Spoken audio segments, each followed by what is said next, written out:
Bom dia a você que me assiste, Deus abençoe a tua manhã no nome de Jesus.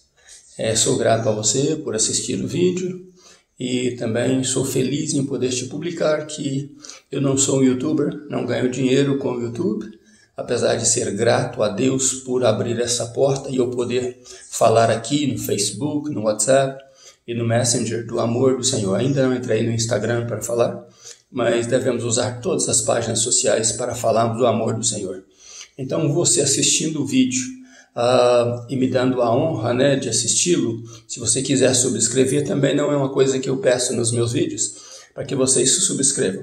O meu desejo é que as pessoas que assistem o vídeo passem a gostar do ensinamento. E gostando do ensinamento, então podem se subscrever ou podem comentar, mas não é o meu desejo nunca ganhar dinheiro usando o YouTube. Glória a Deus, Deus tem me dado condições de trabalhar, condições de sobreviver. E como alguns já sabem, eu fiz conferência no Brasil em 8 estados e em 3 estados nos Estados Unidos da América. E nem por isso também quis lançar um nome de conferencista, porque alguns lugares que eu passei, alguns pastores colocavam alguns pontos nas mensagens que eu iria pregar, como coloca pontos em mensagem de muitos, já mensagens ordenadas e mensagens pedidas pelo pastor local para que isso entre no ouvido das pessoas que ouvem. Este não é algo que eu tenho prática em fazer e não gosto de fazer. Meu interesse é falar para você da palavra de Deus, de uma palavra que transforma a sua vida. E lembre de uma coisa, toda vez que você tiver alguma coisa infectada no teu corpo, ou como um câncer ou algo assim, precisará ser removido. E nada melhor para remover o câncer do pecado do que a palavra de Deus pregada na sua essência. E hoje vamos falar disso. Então, o título da nossa mensagem é Um Novo Viver em Cristo. Ouvindo essa mensagem, você poderá detectar que tem muita gente que se diz cristão, mas não tem este novo viver em Cristo. E não é só os crentes comuns, não. Você vai ver pastores, líderes, que ainda não têm um novo viver em Cristo e que não respondem com a mensagem que a Bíblia fala, que a Bíblia ensina. Então eu louvo a Deus por você assistir a mensagem. Que Deus te dê graça, te dê alegria e te dê paz. Vamos ler então em 1 Pedro, a primeira epístola de Pedro, capítulo 1, versículo 13 a 16, que diz assim: Portanto, cingindo os lombos do vosso entendimento, sede sóbrios e esperai inteiramente na graça que se vos oferece na revelação de Jesus Cristo. Como filhos obedientes, não vos conformeis com as concupiscências que antes tinhais na vossa ignorância. Mas como é santo aquele que vos chamou, sede vós também santos em todo o vosso procedimento. Pois está escrito, sede santos, porque eu sou santo. Assim diz Deus, e assim nós devemos proceder nas nossas vidas. Pedro nos ensina um perfil. E qual seria o perfil daqueles que dizem ser filhos de Deus? Quais os conselhos dados para os alcançados pela graça de Deus? A nossa vida de outrora, cheia de pecados, pode continuar? Ou temos que viver como um pequeno Cristo aqui na terra? Engraçado é que muita gente se diz cristão, mas a vida dele não tem nada a ver com o cristianismo. Outros se dizem pastores, mas a vida deles na prática não tem nada a ver com o cristianismo. E por aí vai. No verso 3 diz que devemos nos cingir, ou vestir os nossos lombos, colocar nele uma veste de entendimento.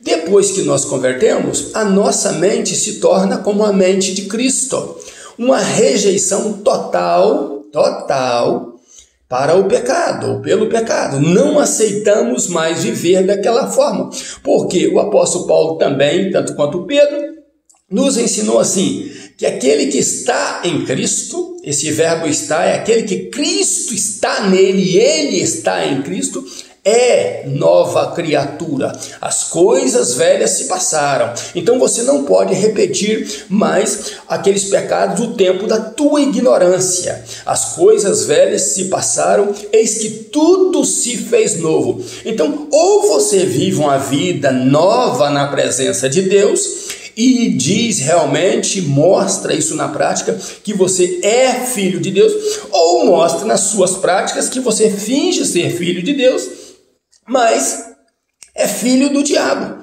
Pratica aquilo que o pai da mentira te manda praticar, né? E Pedro é claro nisso aí, porque aquela couraça, né, que apóstolo Paulo fala, que Pedro fala, ela ficava sobre os lombos, protegendo os teus órgãos vitais, e ela deveria ser presa no cinto de couro, na tua cintura, para quando você precisar agir, você tem a legitimidade no agir. Você tem presteza no agir, você tem condições de agir. Se é para atacar, você pode atacar, e se é para fugir, você pode fugir. E nem tudo na nossa vida é ataque. Às vezes precisamos fugir do pecado, correr para Cristo. E quando nós corremos, né, das nossas ofertas de pecado para Cristo, o pecado vai correr atrás de nós, mas ele vai se deparar com Cristo, e Cristo é o nosso vencedor. Ele venceu o mundo e ele nos ajuda a vencer esses desejos, né, da carne, que são muitos. Então a Bíblia também nos ensina a ter sobriedade. E o que é sobriedade? A sobriedade é você estar atento, estar com a mente limpa, estar com a mente organizada, para você saber como agir. Não estar embriagado, não estar sem lucidez, mas tem muita gente embriagada por aí. Tem pessoas que vão à igreja, pula, deita, dança como um bêbado, mas eles não estão embriagados pelo Espírito Santo de Deus. Eles não estão bêbados pelo Espírito Santo de Deus, e quando saem dali, cometem os seus mesmos pecados de outrora. A sua vida está bem suja, tanto quanto outrora, mas vão para a igreja, e ali eles procedem como se fossem cristãos, dentro da igreja. Mas as mentes deles não são mentes de Cristo, não são mentes limpas, mentes sóbrias na presença de Deus. E que é contrário à sobriedade: a lascívia, a embriaguez, a murmuração, né? O descontentamento, a falta de graça. Tudo isso é contrário à sobriedade. A pessoa que está sóbria, ele tem capacidade de pensar, e pensar é em Cristo. Então ele sabe definir o que é certo e o que não é certo. O certo do errado ele sabe definir, porque ele está em Cristo, porque ele tem o Espírito Santo de Deus habitando nele. E é o Espírito Santo de Deus que nos convence: faça ou não faça. Isso é pecado?